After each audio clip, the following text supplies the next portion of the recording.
You ask Tiger to solve. This deals with linear equations with one unknown. The final result is w equals -2. Let's solve it step by step. Simplify the expression. Expand the parentheses. Simplify the arithmetic.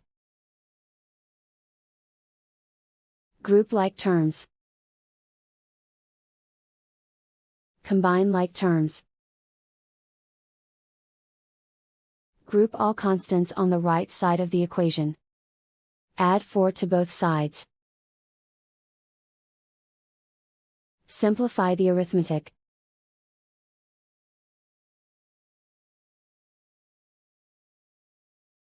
Isolate the w. Divide both sides by -2. Cancel out the negatives. Simplify the fraction. Move the negative sign from the denominator to the numerator. Find the greatest common factor of the numerator and denominator. Factor out and cancel the greatest common factor. And so the final result is w equals -2.